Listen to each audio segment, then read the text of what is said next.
That's, wait a minute, every time, because I'm doing this live. Wait a minute, now turn around, phone. Don't act like that. That's Goddess Patricia right now. What you were saying, sister?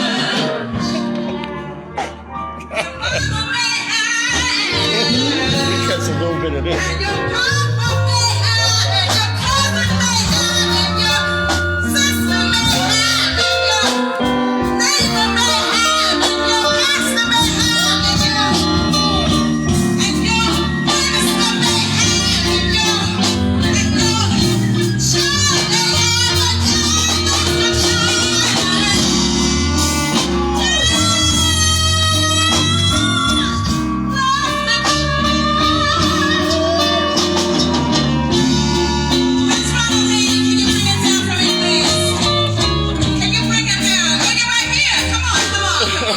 Uh-oh. How we doing?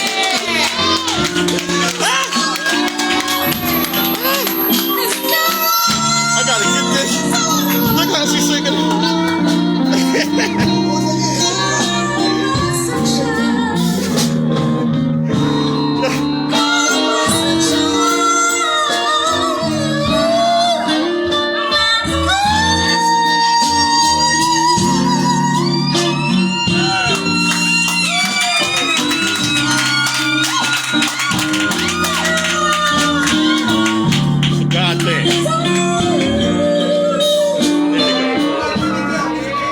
That's right, Mama Piss.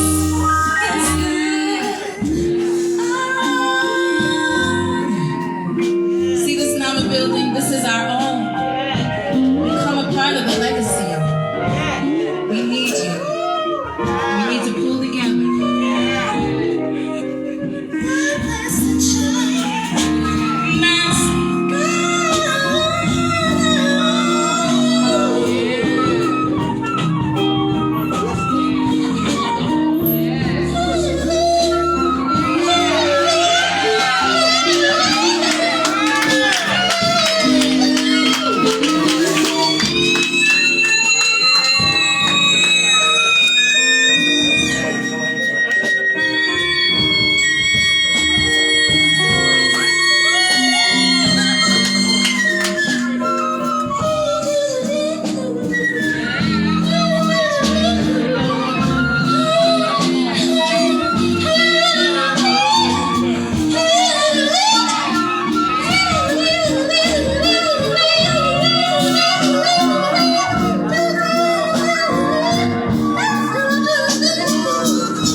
Reverend Dr. Martin Luther King has landed. We had a little warm up earlier, but now we're going to have a real blessing on our hands. So when I tell you miracles unfold, because I would never really, if it was up to me, think that this brother would be able to be with us tonight. Because he just called him last night, and he really didn't get the real message until today. But that's why there's no time and space, really. Just put the intention. That's the message about Imani. Have faith and hold the vision. Right, Mom? They taught me how to do this. That's my spiritual mother right there. I got 25 of them. So, when I walk, I don't walk alone. These are the shoulders whose broad shoulders that stand on. Yes. I say. So I'm turning over to I say. This brother is an anointing soul. And so we thank you for coming here. We're going to be this. Alright? So turn it right over.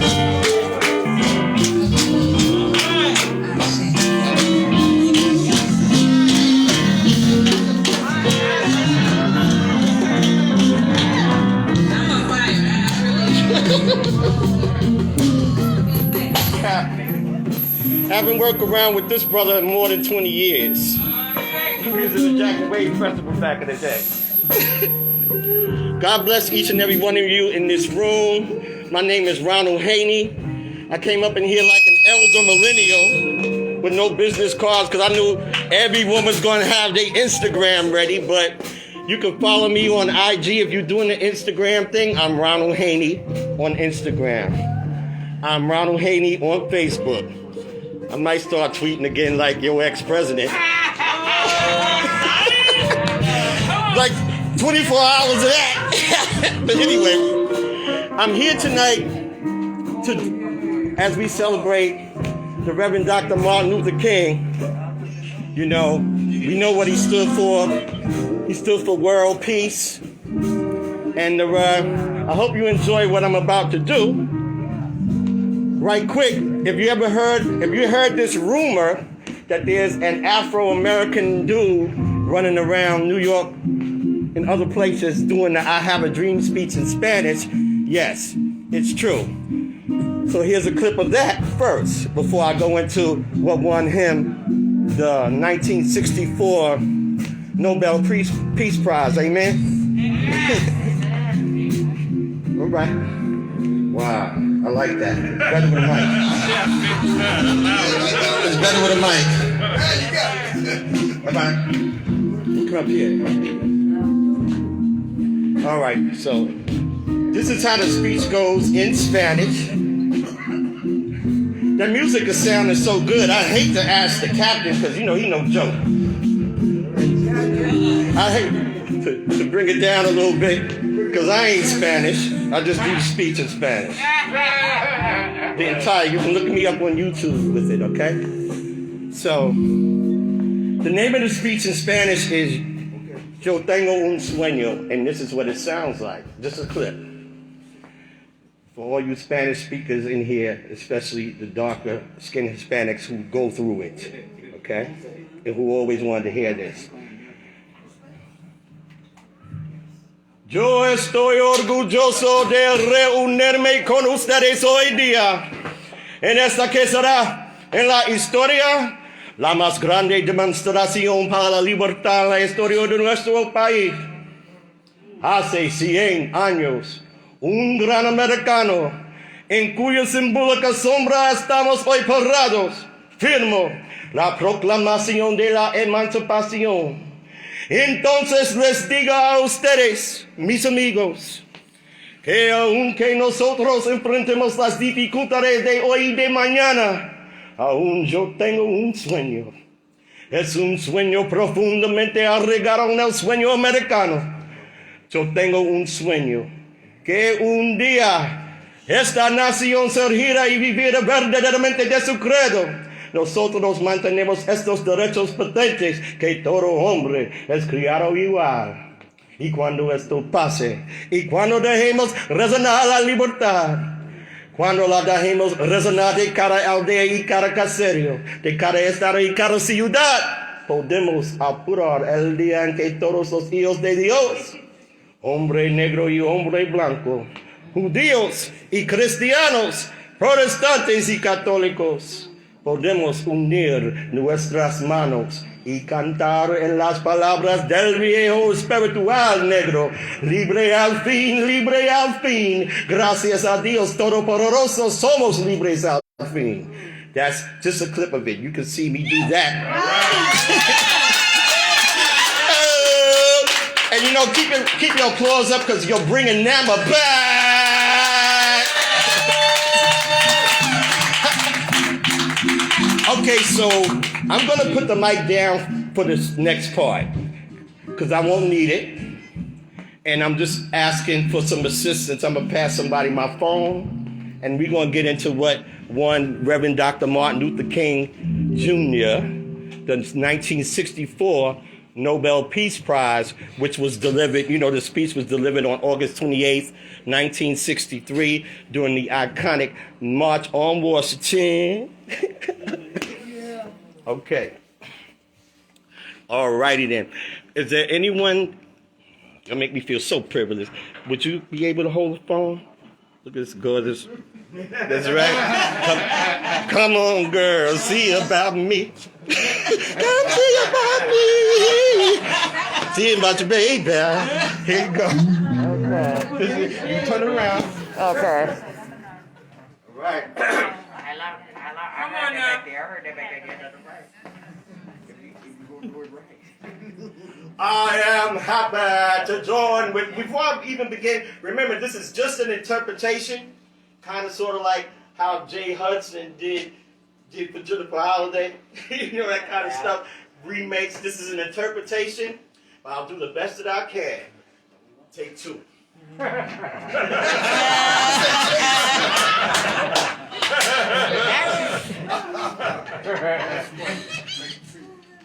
I am happy to join with you today in what will go down in history as the greatest demonstration for freedom in the history of our nation. 50 years ago, a great American, in whose symbolic shadow we stand today, signed the Emancipation Proclamation.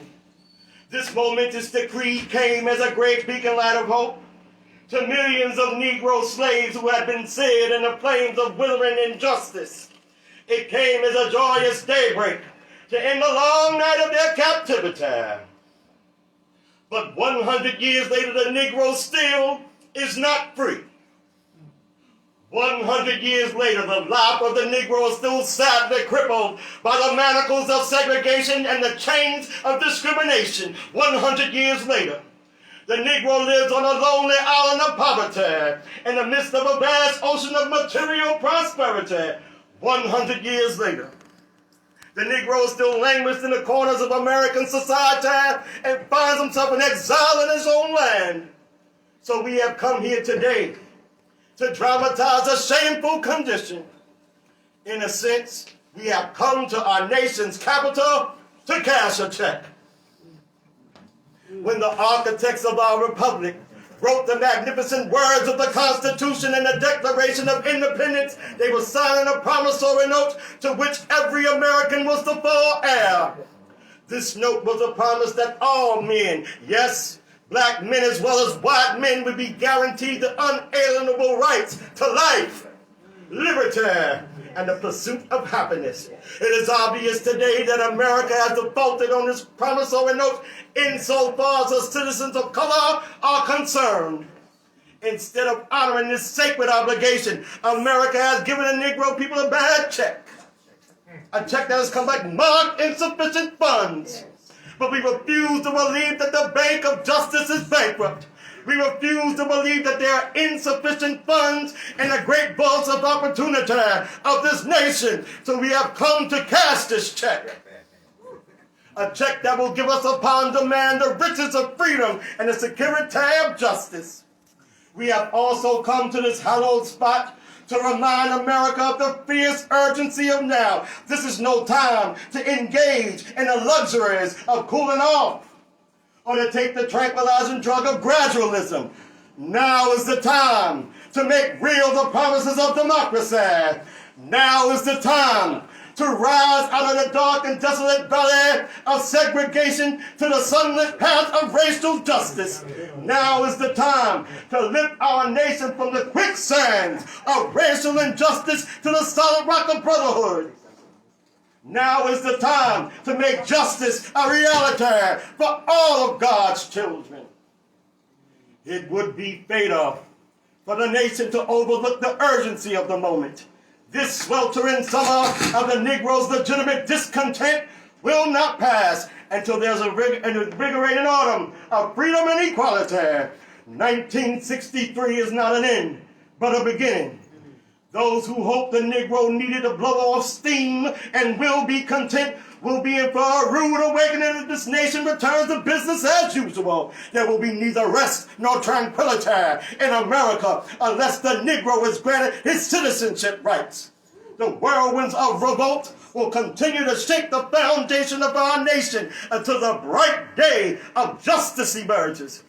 But there's one thing I must say to my people who stand on the warm threshold which leads into the palace of justice. In the process of gaining our rightful place, we must not be guilty of wrongful deeds. Let us not seek to satisfy our thirst for freedom by drinking from the cup of bitterness and hatred. We must continue to conduct our struggle on the high plane of dignity and discipline. We must not allow our creative protest to degenerate into physical violence. Again and again, we must rise to the majestic heights to meet physical force with soul force. The marvelous new militancy, which has engulfed the Negro community, must not lead us to the mistrust of all white people. Because many of our white brothers, as evidenced by their presence here today, have come to realize that their destiny is tied up with our destiny. They have come to realize that their freedom is inextricably bound to our freedom. We cannot walk alone. As we walk, we must make the pledge that we shall always march ahead. We cannot turn back. There are those who are asking the devotees of civil rights, when will you be satisfied? We can never be satisfied as long as the Negro is the victim of the unspeakable horrors of police brutality. We can never be satisfied as long as our bodies, heavy with the fatigue of travel, cannot gain lodging in the motels of the highways and the hotels of the cities. We cannot be satisfied as long as a Negro's basic mobility is from a smaller ghetto to a larger one. We can never be satisfied as long as our children are stripped of their selfhood and robbed of their dignity with signs stating for whites only. We cannot be satisfied as long as a Negro in Mississippi cannot vote and a Negro in New York believes he has nothing for which to vote. No, we are not satisfied and will not be satisfied until justice rolls down like waters and righteousness like a mighty stream. I'm not unmindful that some of you come here today from great trials and tribulations. Some of you come fresh from narrow jail cells. Some of you come from areas where your quest for freedom left you battered by the storms of persecution and staggered with the winds of police brutality. You have been the veterans of creative suffering. Continue to work with the faith that unearned suffering is rejected. Go back to Mississippi. Go back to Alabama. Go back to South Carolina. Go back to Georgia. Go back to Louisiana. Go back to the slums and ghettos of our northern cities, knowing the situation can and will be changed. Let us not wallow in a valley of despair. I say to you today, my friends, so even though we face the difficulties of today and tomorrow, I still have a dream. It is a dream deeply rooted in the American dream. I have a dream that one day this nation will rise up and live out the true meaning of its creed. We hold these truths to be self-evident, that all men are created equal. I have a dream that one day on the red hills of Georgia, the sons of former slaves and the sons of former slave owners will be able to sit down at the table of brotherhood. I have a dream that one day the state of Mississippi, a state sweltering with the heat of injustice, sweltering with the heat of oppression, will be transformed into an oasis of freedom and equality. I have a dream that one day my 4 little children will be able to live in a nation where they will not be judged by the color of their skin, but by the content of their character. I have a dream today.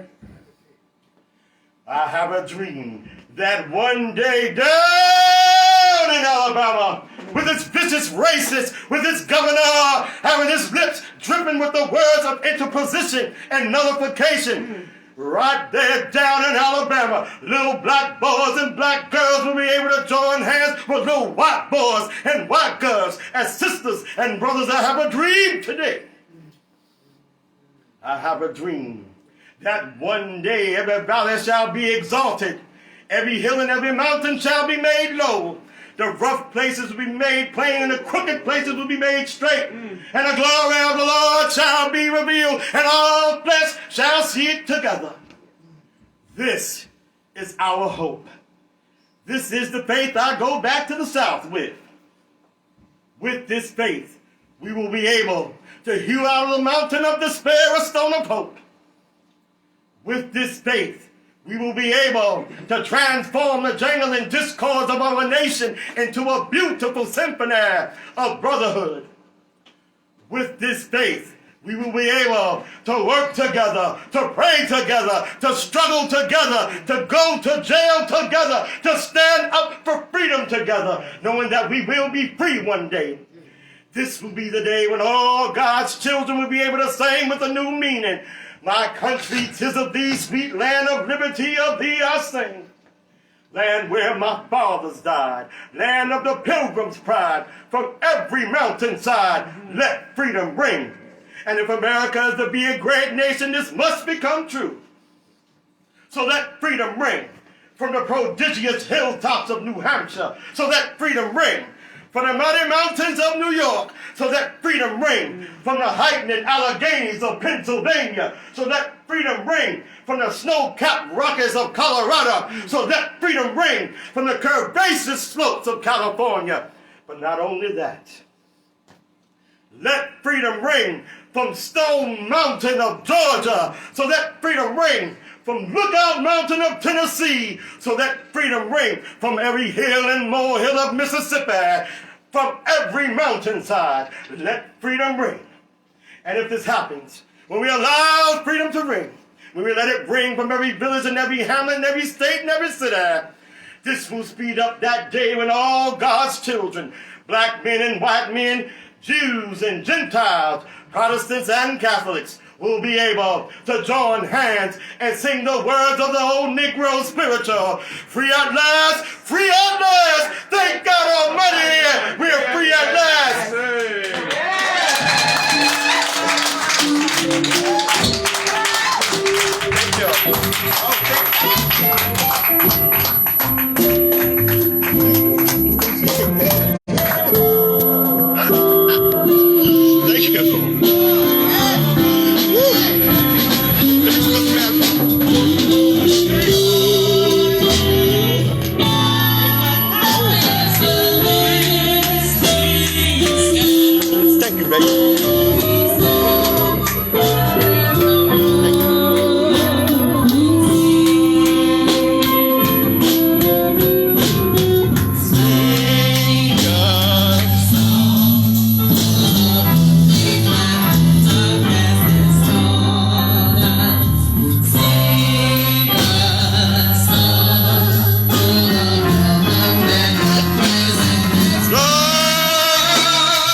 Thank you. Thank you for letting me do that. Give another hand, please. Thank you for Awesome. Thank you very much. Thank you. Thank you. Thank you very much. Appreciate that. Wow, what a blessing. What a blessing. What a blessing. All right, y'all. I'm gonna get out of here. This in our I'll midst. be back with y'all. It's a good look. Thank y'all for tuning in. Word up.